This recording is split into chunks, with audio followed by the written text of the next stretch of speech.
There's been no harvest of victories for either the Chiefs or the Lions during this 1987 season. We go out to the Silverdome. Dick Enberg and Merlin Olsen. Dick, a Thanksgiving test for you guys. Make this one interesting. Thanks a lot, Robert. As one of the writers here in Detroit said, this is not a game that's a turkey. It's the leftovers. But nevertheless, we go on, and it's a test of emotions, Merlin Olsen, and we're going to focus upon that today. You were with teams that almost won a Super Bowl or got there, and then you were with a team that won only one game. You can relate to these fellas. I can relate to the losing side of it, and people are saying around the country there's not much at stake here. There's no championship at stake here, no trip to the playoffs. But I got to tell you that there is a lot at stake on the field today. These teams are playing for pride, for the ability during this next week, if they win, to go to the supermarket without having to be hassled. What's wrong with your team? Why can't you win the game? Everybody's got the answers. They'd like to have their kids coming home from school without saying, boy, they're talking about your team, Dad, and the wives are in on it, too. And I'll tell you, there is an awful lot at stake in this game today. That's an interesting line. Some teams are playing to go to the Super Bowl. These teams are playing just to be able to go to the supermarket. Absolutely.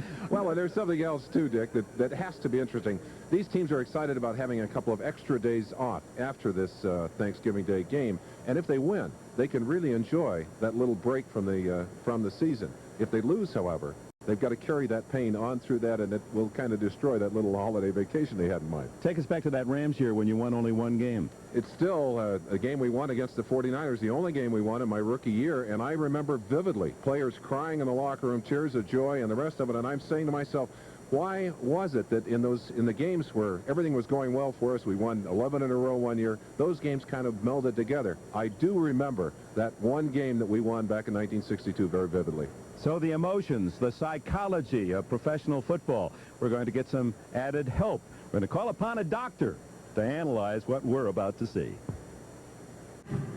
Welcome back to the Silverdome on this Thanksgiving Day, and for the two teams, the Chiefs and the Lions, two of the worst records in all of the NFL. So how do you get up emotionally, mentally for this game? We asked both coaches yesterday. They gave us the same answer, and that is national television. That's the reason why my players want to play well today.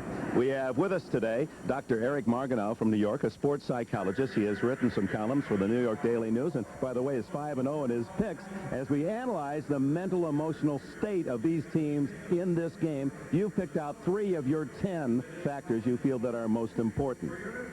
Well, state of mind first comes to mind, Dick.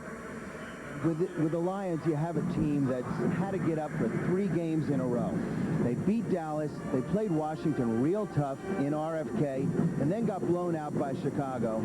They have to get up for a 4th game in a row. The Chiefs, on the other hand, are a team that went to the playoffs last year. They were 10-6. They know how to win. This is a big game for them. Their image is at stake.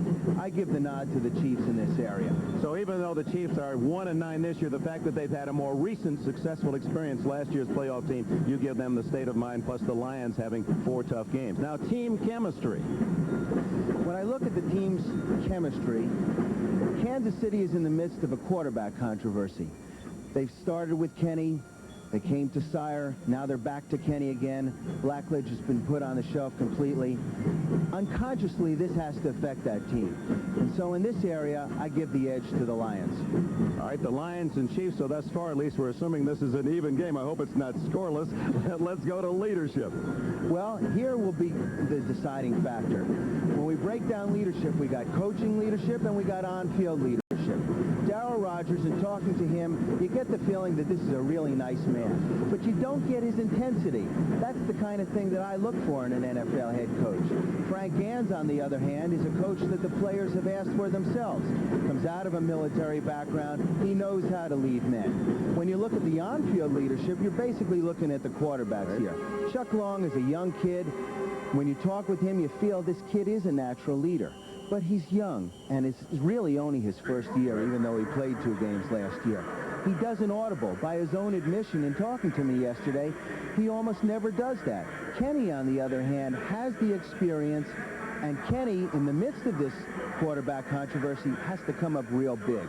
I think he has extra incentive, and that gives the Chiefs, once again, the edge in this all-important category. So even though the Kansas City Chiefs are less than an touchdown underdog, you're picking them today. I think they're going to come up real big today, Dick. I think they're going to blow the Lions out. Well, that'll come as good news to one man back in New York, and he's with Bob Costas. Well, Dick, that's right. Not to be outdone, you have Dr. Margenau, but of course Paul McGuire is a longtime consultant to Dr. Irwin Corey. Now this guy, the guy with the beard, is 5-0, pal. He says the Chiefs. Yeah, I say the Chiefs too, but not for those reasons. The reason I'm taking the Chiefs, they're mad. See, they're not having Thanksgiving at home. Detroit is. They can leave the game and go eat that big old turkey. Kansas City's got to get on a plane and eat those turkey sandwiches, cold ones. And that makes them mad. So they want to get this thing over with in a hurry, and Kansas City will win this ballgame. I can't see any of these teams giving the other one 5 points or 5.5 points. Some people say it may go to 6 or 6.5. You got to take Kansas City. I think they're the better team on defense, even though they haven't shown it all year. So take Kansas City and the points. Yeah, and take the good doctor. All right, Dallas and the Vikings. And the Vikings, although they are the visitors, are favored by 1. Well, I like this where the home team gets points. And, you know, even though they played last week, we're talking about 2 games today that most people really don't care too much about, except Minnesota does. But I'm taking Dallas. I think that Danny White's going to start at quarterback. And if you looked at Pallord last week playing, the only guy he threw to was Herschel Walker. Yeah. And Danny White knows that there are other receivers on the team. He's going to throw to him, and I think the defense will respond. It's going to be a good football game. I think the Kansas City-Detroit will be a good football game. They may not score in it, but it'll be a good game. Dallas still has a wild card shot. Oh, I understand. I'm just saying that it's going to be a good football game, but I like Dallas because they are getting points at home. And that's one of the main reasons. And Danny White starting at quarterback. Speaking of good